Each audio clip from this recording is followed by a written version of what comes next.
Palavra da Verdade, com Hernandes Dias Lopes. Marcos 4, 35 a 41. Conseguiram? Que maravilha. Naquele dia, sendo já tarde, disse-lhes Jesus: passemos para outra margem. E eles, despedida a multidão, o levaram assim como estava no barco, e outros barcos o seguiam. Ora, levantou-se grande temporal de vento, e as ondas se arremessavam contra o barco, de modo que o mesmo já estava a encher-se de água. E Jesus estava na popa, dormindo sobre o travesseiro. Eles o despertaram e lhe disseram: Mestre, não te importa que pereçamos? E ele, despertando, repreendeu o vento e disse ao mar: acalma-te, emudece. O vento se aquietou e fez-se grande bonança. Então lhes disse: por que sois assim tímidos? Como é que não tendes fé? E eles, possuídos de grande temor, diziam uns aos outros: quem é este, que até o vento e o mar lhe obedecem? Eu gostaria de pensar com vocês hoje sobre o tema: não desanime, Jesus está no controle. E eu inicio dizendo que as tempestades ainda existem.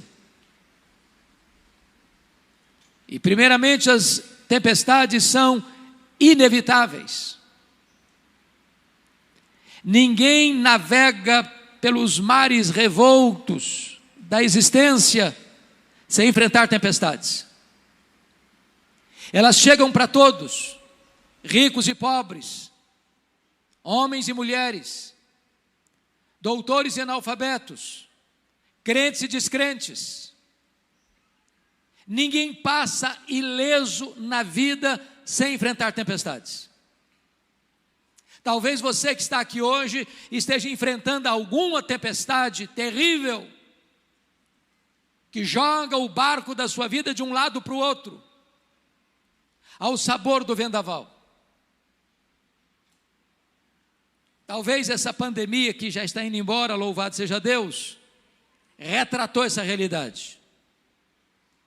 Morreram jovens e velhos, ricos e pobres, médicos e pacientes, empresários e empregados, pastores e ateus, porque a tempestade atinge a todos, indistintamente.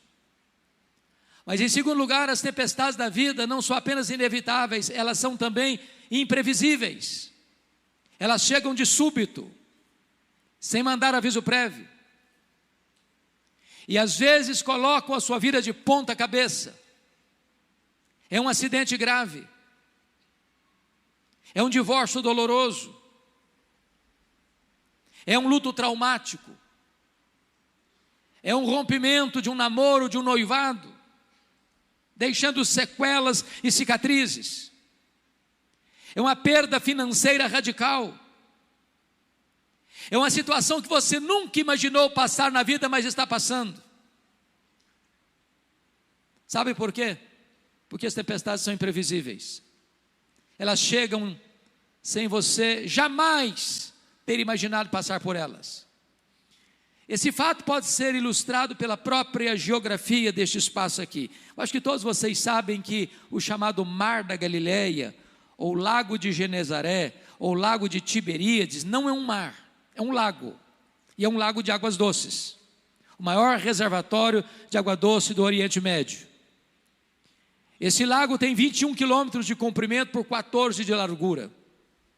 Esse lago está encurralado por montes, do lado oriental as montanhas de Golã e do lado ocidental as montanhas da Galileia.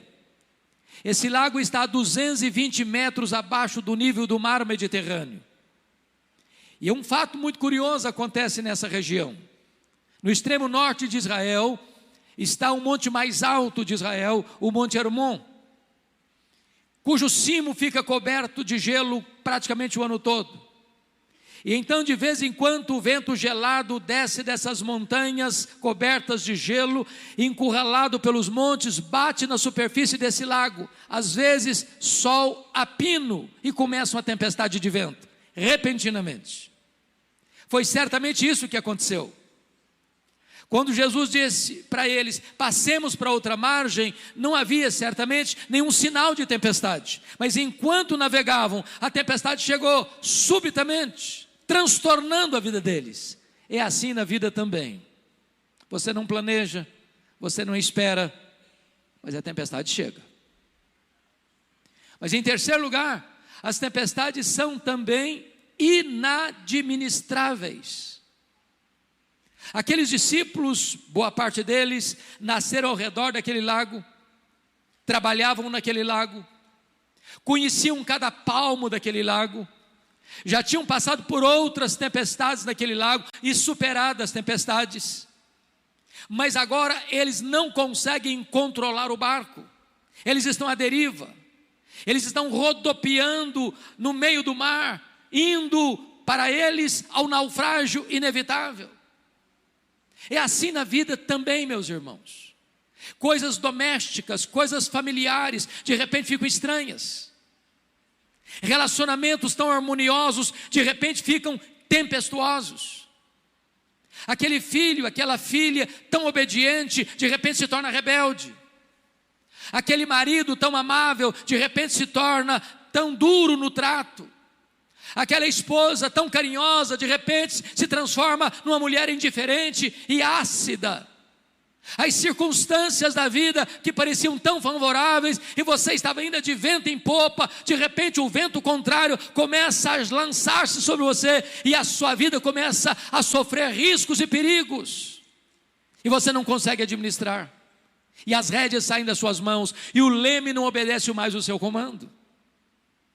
Mas em quarto lugar, bendito seja Deus, as tempestades são também pedagógicas. Entendamos isso, irmãos.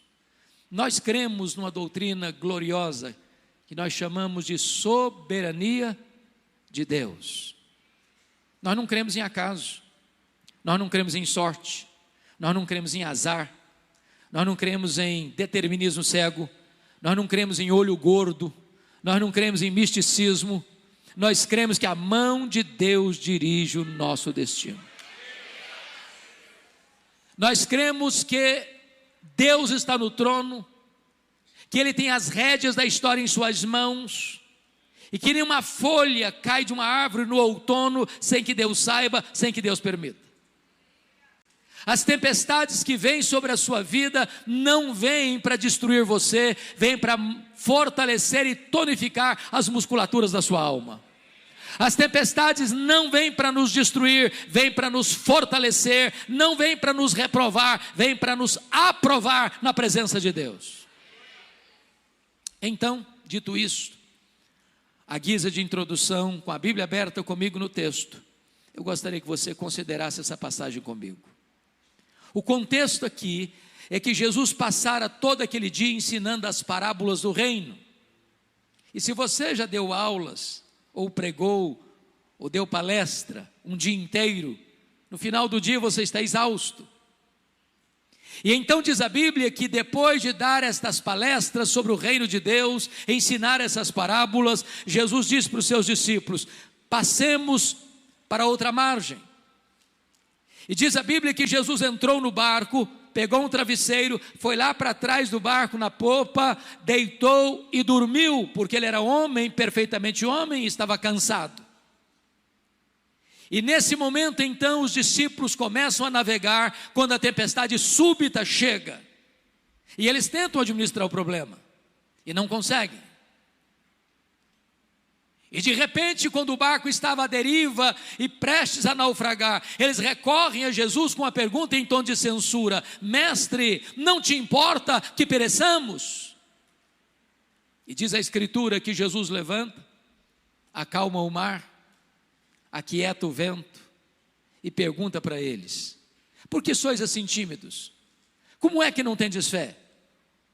E eles olham uns para os outros espantados e tomados de santa reverência e perguntam: mas quem é este que até o vento e o mar lhe obedecem? Se vocês perceberam comigo, essa passagem está regida por 3 perguntas. No verso 38, a pergunta é dos discípulos a Jesus: Mestre, não te importa que pereçamos? No verso 40, a pergunta é de Jesus para os discípulos: por que sois assim tímidos? Como é que não tendes fé? A terceira pergunta está no verso 41, é entre os discípulos: quem é este que até o vento e o mar lhe obedecem? Se o texto está regido por essas 3 perguntas, é sobre elas que vamos conversar com vocês nesta noite. Vejamos a primeira pergunta: Mestre, não te importa que pereçamos?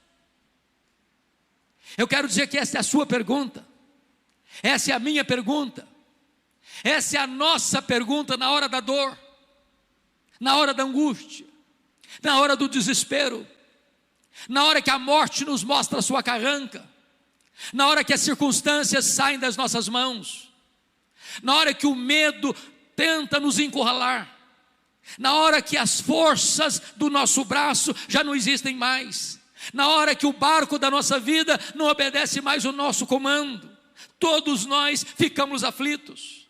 E nessa hora você pensa: meu Deus, por que o Senhor não me socorre? Por que essa tempestade veio? Por que comigo? Por que agora? Por que desse jeito? E quando eles recorrem a Jesus, eles recorrem não só com a pergunta, mas com a censura. Eles estão dizendo o seguinte: não vais fazer nada? Não estás vendo o nosso perigo? Não estás percebendo a nossa angústia? Não estás notando que esse mar está nos engolindo vivos? Vais continuar dormindo? Essa é a pergunta que nós fazemos. Mas por que eles estão fazendo essa pergunta? O que não está bem resolvido na cabeça deles? Primeiro, não está bem resolvido na cabeça deles o fato de Jesus ter dado uma ordem para eles: passemos para outra margem. E na medida em que eles obedecem a Jesus, eles enfrentam a tempestade. Na nossa cabeça, via de regra, o raciocínio é esse: com Cristo no barco tudo vai muito bem, vai muito bem, vai muito bem. Com Cristo no barco tudo vai muito bem. E aí você pensa assim: se Jesus está conosco, não tem tempestade, não tem crise, não tem problema, não tem luta, não tem dor, não tem surpresa. Quando você obedece a Jesus, o que você espera? Vai dar tudo certo. Mas de repente você entra no barco em obediência a Jesus e a tempestade pega você, e a crise chega, e a doença chega, e o problema financeiro chega, e o problema no casamento chega, e o problema na família chega, e a dor chega, e vocês: meu Deus, não estou entendendo. É fácil você entender a tempestade que foi atrás do profeta Jonas. Ele estava numa rota de fuga, ele estava numa rota de desobediência, e Deus mandou a tempestade atrás dele para trazê-lo de volta para o caminho da obediência. Notinha de rodapé: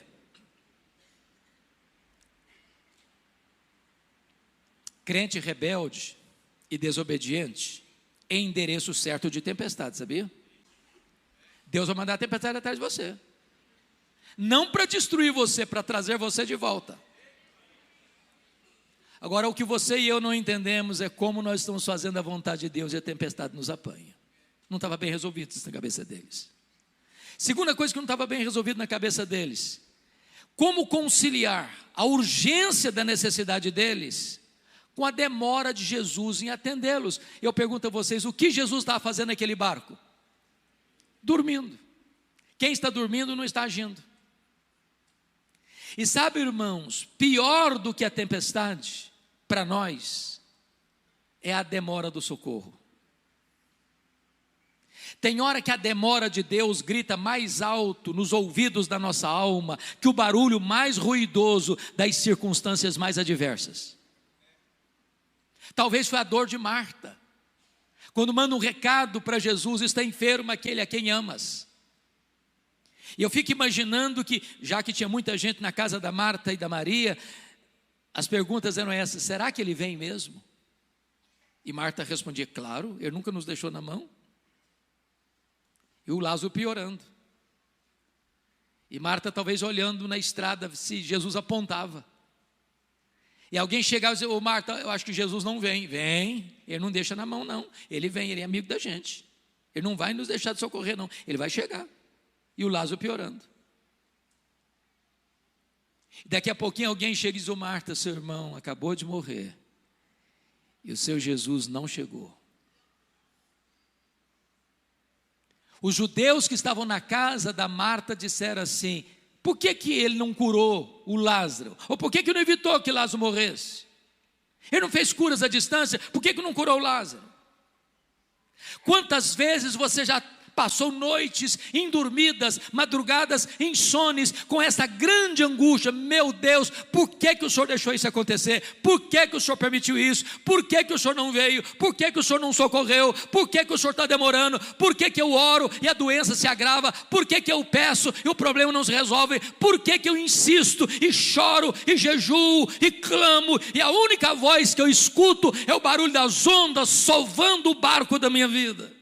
Na cabeça deles não está bem resolvido isso.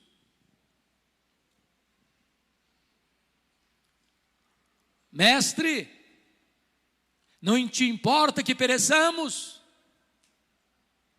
Aí diz o texto que Jesus então se levantou, repreendeu o vento, repreendeu o mar, porque o vento tem ouvidos e o mar consegue escutar o Criador.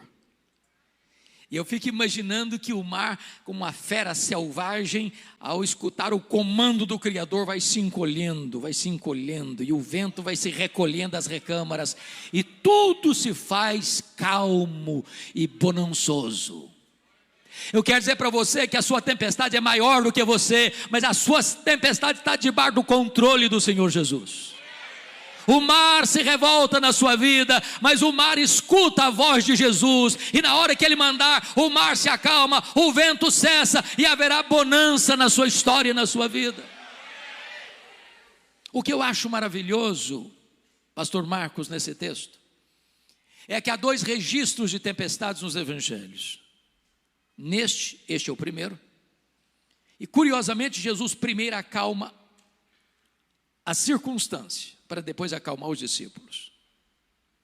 Lá na segunda tempestade, relatada em Mateus 14, 22 a 33, o mar também está revolto, mas Jesus não está com eles.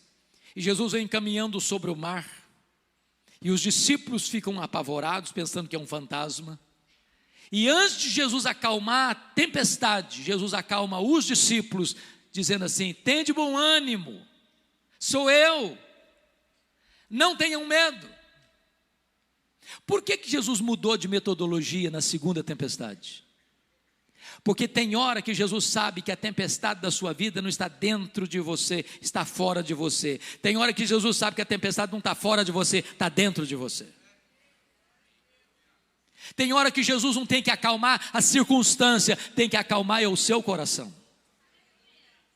Eu quero dizer para você que Jesus está aqui nesta noite, e Ele conhece a tempestade de fora, e Ele conhece a tempestade de dentro, Ele conhece a circunstância, Ele conhece o seu coração, e hoje Ele está aqui para acalmar a tempestade que está dentro da sua alma, e acalmar as circunstâncias que estão assolando a sua vida.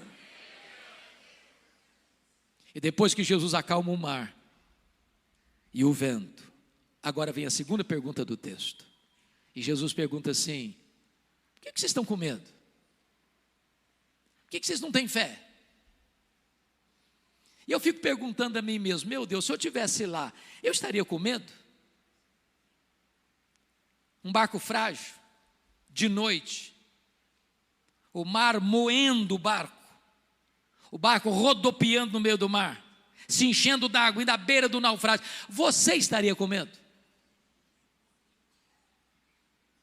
Eu só fiz, pastor Marcos, um cruzeiro com navio grande na vida. Fiz vários cruzeiros pequenos, mas navio grande só fiz um na vida. Saiu de Santos para as praias do interior do Rio de Janeiro. E eu prometi a mim mesmo nunca mais fazer outro cruzeiro na vida. Prometi, para mim mesmo. Ondas de 5 metros. Meus irmãos, não ficou ninguém sem nausear naquele navio. Nós íamos para jantar e cambaleando, segurando nas paredes, e voltava sem chegar no refeitório, vomitando pelo corredor. Uma coisa horrorosa. E quando saímos do rio, nessa circunstância, sabendo que tinha 8 horas pela frente, eu fiz uma oração: meu Deus, ou eu durmo ou eu morro. Agora pensa num barquinho pequeno, a morte mostrando a carranca. Você estaria com medo? E Jesus disse: por que vocês estão com medo? Como é que vocês não têm fé? A grande pergunta nesse texto é: por que eles deviam ter fé e não medo? Para ajudar vocês num recurso mnemônico da memória, dar-lhes-ei 4 motivos pelos quais eles não deviam ter medo e sim fé. Todos 4 começando com a letra P. Primeiro, por que eles deviam ter fé e não medo? Primeiro, por causa da promessa de Jesus. Olha o versículo 35. Passemos para outra margem. Se Jesus disse passemos para outra margem, qual era o destino deles? A outra margem. Então, vou lhes dizer uma frase, que se vocês guardarem a frase, me dou por contente nesta noite. Promessa de Jesus e realidade são a mesma coisa. Porque Ele vela pela sua palavra em a cumprir, e nenhuma de suas promessas cai por terra. Você não vive, como já ouvimos aqui hoje, por vista, você vive pela fé. E fé é você crer que o que Deus falou é verdade. Se o Senhor disse a outra margem, não é o fundo do mar, é a outra margem. Não importa o tamanho da tempestade, você vai chegar na outra margem. Você vai para um lugar seguro. O seu destino não é o naufrágio, o seu destino é o porto final, é o lugar seguro, é a outra margem.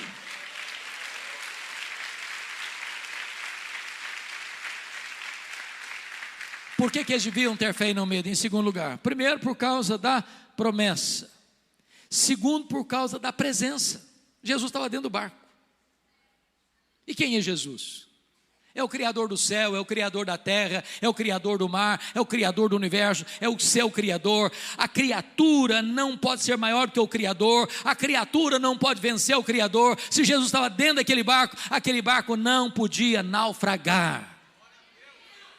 Meu amado irmão, nós não vamos deixar de ter medo. Não, eu não tenho medo porque eu sou um cara valente, eu não tenho medo porque eu sou um cara forte, eu não tenho medo porque eu sou um leão, eu não tenho medo porque qualquer coisa eu enfrento no peito, porque eu sou bom, porque eu sou isso. Não, você não precisa ter medo, não é porque você é forte não, você é fraco, eu sou fraco, mas o seu Deus é forte, o seu Deus é todo poderoso, o seu Deus é onipotente, o seu Deus está com você. Disse Davi: eu não temo a sombra da morte, porque tu estás comigo, a tua vara e o teu cajado me consolam. E Jesus prometeu: eis que eu estou convosco todos os dias, até a consumação dos séculos. Terceiro lugar, por que eles deviam ter fé e não medo? Primeiro, por causa da promessa. Segundo, por causa da presença. Terceiro, por causa da paz de Jesus. Eu pergunto a vocês: o que Jesus está fazendo no barco mesmo? Dormindo. Então vou fazer outra pergunta. Jesus sabia que a tempestade viria? É óbvio que sim. E se sabia, por que dormiu? Dormiu porque tinha plena consciência que tudo estava sob controle. Me permita dizer isso: paz não é ausência de tempestade. Paz é a certeza que, apesar da tempestade, Jesus está no controle. Você pode perder o controle, Ele jamais perde o controle. Você pode chegar a um momento na vida que você não sabe o que fazer, Ele sabe. Você pode chegar um momento na sua vida, meu Deus, parece que a circunstância vai prevalecer, parece que a situação é inadministrável, parece que tudo está indo de bancarrota em bancarrota, mas Jesus não perdeu o controle, Ele está em paz. Tem hora que meu coração fica assaltado de temor, e eu preciso dizer para o meu próprio coração, como o Salmo 116:7, volta minha alma ao teu sossego, porque o Senhor tem sido generoso para contigo. Descansa, ó minha alma, acalma. Você não está vendo saída, a saída está nas mãos de Jesus. Você não controla a situação, Jesus está com as rédeas na mão. Você não sabe o que você vai fazer, Jesus está conduzindo o seu barco para o porto seguro e divinal. Quarto lugar, por que eles deviam ter fé e não medo? Primeiro, por causa da promessa. Segundo, por causa da presença. Terceiro, por causa da paz. Quarto, por causa do poder de Jesus.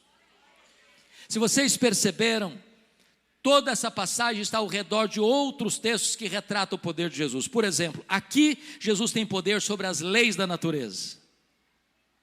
O mar escuta a sua voz, o vento obedece o seu comando. Quando ele fala, o universo inteiro escuta a sua voz. O sol para, as estrelas aparecem. Quando ele fala, o vento escuta a sua voz. Quando ele fala, uma mula profetiza. Quando ele fala, um verme obedece a sua voz e vai lá exercer o seu trabalho. Quando ele fala, os demônios batem em retirada. Quando ele fala, os anjos saem na velocidade de um vento para cumprir as suas ordens. Ele é o todo-poderoso Deus, e o universo inteiro se curva à sua soberania.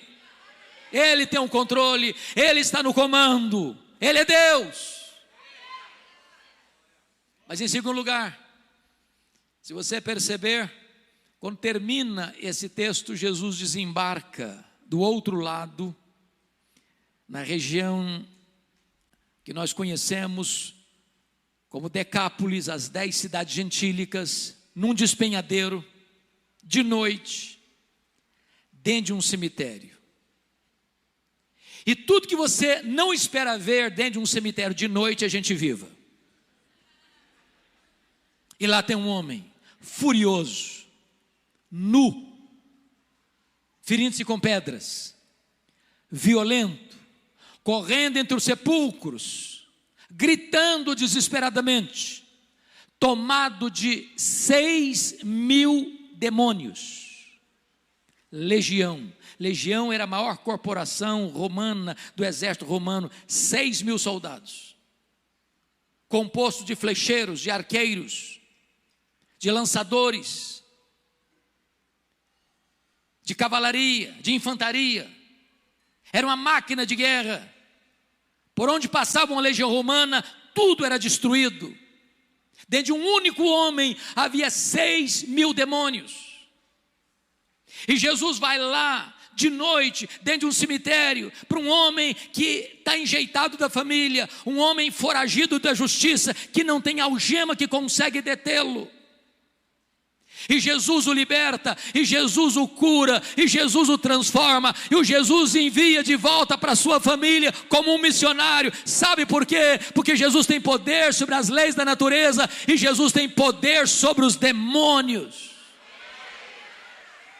Quem manda no céu, quem manda na terra e quem manda no inferno é o Senhor Jesus. Quem tem as chaves da morte e do inferno é o Senhor Jesus. Ele é o todo-poderoso Deus, e diante dele se prostra todo joelho, nos céus, na terra e debaixo da terra, e toda língua confessa que Jesus Cristo é Senhor, para a glória de Deus Pai. Mas quando Jesus retorna para o outro lado, onde ele morava em Cafarnaum, diz a Bíblia que Jairo chefe da sinagoga, procura Jesus desesperado, porque a sua filhinha única de 12 anos está muito doente. Ele diz: Senhor, vai na minha casa comigo, impõe as mãos sobre a minha filha para ela ser curada. E Jesus está indo com Jairo, quando uma mulher anônima, 12 anos sofrendo de uma hemorragia crônica, pensa consigo: se eu apenas tocar na orla das vestes de Jesus, eu ficarei livre do meu mal. Ela toca na orla das vestes de Jesus e a hemorragia é estancada na hora. Sabe por quê? Jesus tem poder sobre a natureza, Jesus tem poder sobre os demônios, Jesus tem poder sobre as enfermidades. A última palavra não é da ciência, a última palavra não é da medicina, a última palavra é de Jesus. Para Ele não tem doença incurável, para Ele não tem problema insolúvel, para Ele não tem vida irrecuperável, para Ele não tem casamento insolúvel, para Ele tudo é possível. Ele tem poder sobre as enfermidades, Ele é o médico dos médicos. Enquanto Jesus está cuidando dessa mulher, chegam emissários da casa de Jairo e diz para Jairo: ô Jairo, não incomodes mais o mestre, a tua filha acabou de morrer. O mundo desabou sobre a cabeça do Jairo. E Jesus diz para Jairo: não temas, Jairo, crê somente. E Jesus vai para a casa do Jairo. A menina está morta. Ele chega e põe a mão na menina e diz: Talita cumi, menina, está na hora de levantar. E a morte solta as garras da menina, e aquela que estava morta ressuscita, e ela é devolvida aos seus pais. Sabe por quê? Porque Jesus tem poder sobre a natureza, Jesus tem poder sobre os demônios, Jesus tem poder sobre as enfermidades, e Jesus tem poder sobre a morte. Ele entrou nas entranhas da morte, Ele arrancou o aguilhão da morte, Ele matou a morte e Ele ressuscitou gloriosamente, inaugurando a imortalidade. E todo aquele que vive e crê nele não morrerá eternamente, porque Ele é a ressurreição e a vida. Você não precisa ter medo, você precisa ter fé. Mas agora, amados, vamos à pergunta do verso 41. Agora não é a pergunta dos discípulos para Jesus, agora não é a pergunta de Jesus para os discípulos, agora é a pergunta entre os discípulos. E eu fico imaginando a cena, pastor Marcos, aqueles discípulos molhados pelos jorros d'água que batiam no barco frágil, o mar calmo como a fera que recua, tremendo diante do domador. E agora eles olham espantados uns para os outros e perguntam assim: quem é este? Quem é este que até o vento e o mar lhe obedecem? E nós poderíamos responder esta pergunta nesta noite: quem é este? Este é aquele que com o Pai e com o Espírito Santo, lá nos refolhos da eternidade, antes do mundo ser criado, participou de um conselho eterno, onde a sua vida foi planejada, e Deus amou você com amor eterno. Este é aquele que no princípio criou todas as coisas, porque todas as coisas foram feitas por Ele e por intermédio dEle, e nada do que foi feito se fez sem Ele. Ele criou as coisas visíveis e invisíveis. Quem é este? Este é aquele que sustenta o próprio universo com as suas mãos poderosas. Quem é este? Este é aquele de quem os patriarcas falaram, para quem os profetas apontaram. Este é aquele que foi simbolizado pelo Cordeiro da Páscoa. Este é aquele que foi simbolizado pelo maná que caía do céu. Este é aquele que foi simbolizado pela água que brotava da rocha. Este é aquele que foi simbolizado por aquela nuvem que guiava o povo de dia, por aquela coluna de fogo que guiava o povo de noite. Este foi simbolizado pelo tabernáculo, este foi simbolizado pela arca da aliança, este foi simbolizado pelo templo de Israel, este foi simbolizado pelas festas de Israel, este foi simbolizado pelos sacrifícios realizados no templo, este foi simbolizado pelo sábado. Tudo era a sombra dele, ele é a realidade. Quem é este? Este é o maravilhoso conselheiro, este é o Deus forte, este é o Pai da eternidade, este é o príncipe da paz. Quem é este? Este é o sol da justiça, a brilhante estrela da manhã. Quem é este? Este é o Filho de Deus, que nasceu numa manjedoura, que cresceu numa carpintaria, que andou por toda parte, fazendo bem e libertando os oprimidos do diabo. Os cegos viram, os surdos ouviram, os mudos falaram, os coxos andaram e os mortos ressuscitaram. Quem é este? Este é o grande eu sou, este é o sol da justiça, este é a luz do mundo, este é o pão da vida, este é a porta, este é o bom pastor, este é a ressurreição e a vida, este é o caminho e a verdade e a vida, este é a videira verdadeira. Quem é este? Este é o cabeça da igreja, este é o fundamento da igreja, este é o dono da igreja, este é o edificador da igreja, este é o protetor da igreja. Quem é este? Este é o verbo eterno, pessoal, divino, que se fez carne e habitou entre nós, cheio de graça e de verdade, e vimos a sua glória, glória como do unigênito do Pai. Quem é este? Este é o Salvador, este é o Messias, este é o Senhor dos senhores, este é o Rei dos reis, este é o amado da nossa alma, este é a nossa paz, este é a nossa alegria, este é a nossa justiça, este é a nossa herança. Quem é este? Este é o eterno Filho de Deus, que veio ao mundo por amor de nós, que suou no Getsemane, que sangrou no Getsemane, que foi cuspido no sinédrio judaico, que foi espancado no pretório romano. Quem é este? Este que é aquele que carregou o seu lenho pelas ruas de Jerusalém, é aquele que foi pregado no leito vertical da morte, é aquele que morreu pelos nossos pecados e ressuscitou para a nossa justificação. Quem é este? Este é aquele que voltou para o céu, assentou no trono e derramou o Espírito Santo sobre a igreja. Quem é este? Este é o nosso grande sumo sacerdote, este é o nosso supremo advogado, este é aquele que está sentado no trono e tem as rédeas da história em suas mãos, é aquele que governa, é aquele que reina, é aquele que julga. Quem é este? Este é aquele que vai voltar pessoalmente, visivelmente, audivelmente, repentinamente, inesperadamente, gloriosamente, para buscar a sua igreja. Quem é este? Este é o juiz de vivos e de mortos, que vai julgar as nações. Quem é este? Este é aquele que vai reinar com a sua noiva, este é aquele que vai banquetear com o seu povo, este é aquele que nós veremos face a face, este é aquele que vai enxugar dos nossos olhos toda lágrima, este é aquele com quem reinaremos para sempre e sempre e sempre e sempre. Este é aquele que diz para você e para mim nesta noite: você não precisa ter medo, você precisa ter fé. A Ele a honra, a Ele a glória, a Ele o louvor agora e eternamente. Aleluia, amém.